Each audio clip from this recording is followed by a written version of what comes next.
ओम गम गणपति नमः। ओम महालक्ष्मी नमः।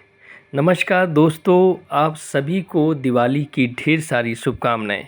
आपका मित्र हरीश कौर आपके सम्मुख उपस्थित है। आज मैं आपके सम्मुख कुछ दिवाली के विशेष उपाय और टोटके आपके समक्ष रखूंगा, जिससे आपके घरों में शांति स्थापित हो।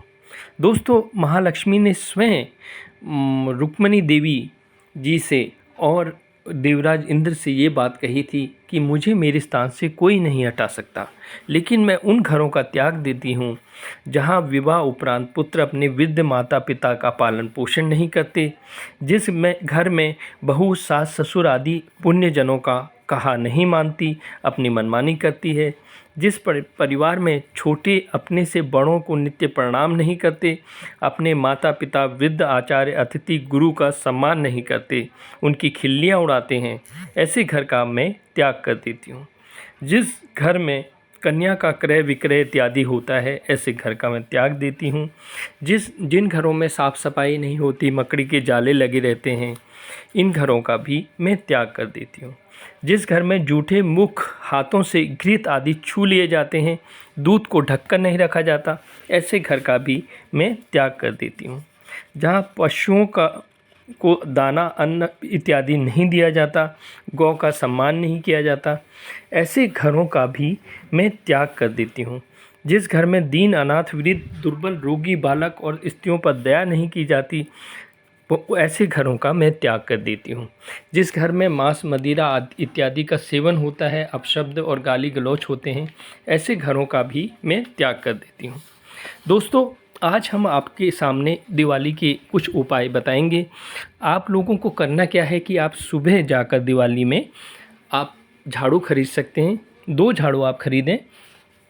एक झाड़ू को प्रणाम करते हुए, महालक्ष्मी का आवाहन करते हुए आप किसी भी अपने घर के आसपास के मंदिर में पुजारी जी को दें।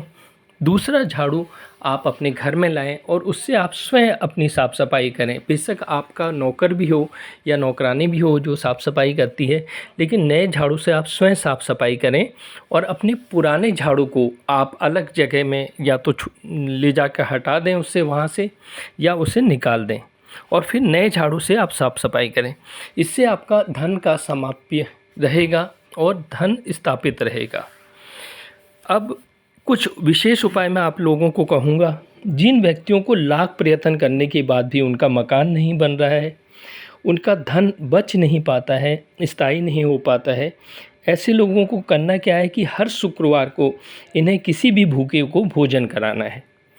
रविवार को गाय को गुड़ खिलाना है, क्योंकि इस बार दिवाली रविवार की है। ये विशेष महत्व का दिन है। इस दिन आप गाय को गुड़ खिलाएं। इससे आपके घर में लक्ष्मी का समाप्य रहेगा, स्थापित रहेगी लक्ष्मी जी। दूसरा, मैं उन लोगों को कहना चाहूँगा जो लोग प्रतिमा खरीदते हैं, वे लक्ष्मी जी और नारायण जी की बैठी हुई मुद्रा में प्रतिमा जरूर लें। गणेश जी की बैठी हुई प्रतिमा लें। खड़ी हुई मूर्ति कोई भी ना खरीदें जिसमें विष्णु जी सैया में सोए हुए हैं और लक्ष्मी जी उनके पैर दबा रही हैं। ऐसी प्रतिमा अगर हम घर में लाते हैं, उनकी नित्य आरती धूप बत्ती से पूजा करते हैं, तो उससे हमें लाभ मिलता है। अब आपको किस मंत्र को पढ़ना है जिससे आपको लाभ प्राप्त हो? दोस्तों, लक्ष्मी जी का बहुत ही सुंदर मंत्र है, ओम श्रीम ह्रीम श्रीम क्लीम महालक्ष्मी नमो नमः। ओम श्रीम ह्रीम क्लीम श्रीम महालक्ष्मी नमो नमः। इस मंत्र का आप 5 से 10 माला पीले वस्त्र पहनकर पीले रंग की माला से जाप करें रात्रि के समय। 5 से 10 माला यदि आप जाप करते हैं, इससे आपके सौभाग्य और धन में वृद्धि होगी। इसके बाद आप नित्य प्रति ये 1 माला जाप कर सकते हैं और पूर्ण श्रद्धा और भक्ति के साथ आपको ये कार्य करना है। दूसरा, मैं उन लोगों को भी एक बहुत अच्छा उचित मंत्र देने जा रहा हूँ जिनके बच्चे मंद बुद्धि हैं, जिनका पढ़ाई में ध्यान नहीं लगता और जो अक्सर फेल हो जाया करते हैं या बिल्कुल ही वो उनका एकाग्र होकर नहीं पढ़ते हैं। ऐसे लोगों के लिए एक बहुत ही बढ़िया मंत्र है सरस्वती माता का। उन्हें अपने बच्चों से ये मंत्र जाप करना पड़ेगा या उनके बिहाफ में करना पड़ेगा। मंत्र इस प्रकार है, ओम ह्रीम ऐं ह्रीम ओम सरस्वतीये नमः। फिर से सुने, ओम ह्रीम ऐं ह्रीम ओम सरस्वतीये नमः। इस मंत्र का आप जाप करें। दूसरा मंत्र और है, यदि आप संस्कृत अच्छी तरह से जानते हैं तो आप इस दूसरे मंत्र का भी प्रयोग कर सकते हैं। ओम नमो भगवती वाग्वादिनी ब्राह्मणी ब्रह्म स्वरूपिणी मम विद्याम देहि देहि स्वाहा। फिर से सुने। ओम नमो भगवती सरस्वती वाग्वादिनी ब्राह्मणी ब्रह्म स्वरूपिणी बुद्धिवादिनी मम विद्याम देहि देहि स्वाहा। इस मंत्र का भी आप 5 से 10 माला तक सायंकाल में जाप कर सकते हैं माता सरस्वती का। और फिर हर शुक्रवार को आपको 108 माला का जाप करना चाहिए नित्य प्रति। यदि आप इसका प्रयोग करते हैं तो इससे आपका मंदबुद्धि बालक बुद्धिमान भी बन सकता है। आपको उसका प्रयोग अवश्य करें। नमस्कार दोस्तों, इन्हीं उपायों के साथ मैं आपसे विदाई लेना चाहूँगा। फिर आपके समक्ष उपस्थित होऊंगा। तब तक के लिए मैं अपनी वाणी को दूंगा विराम।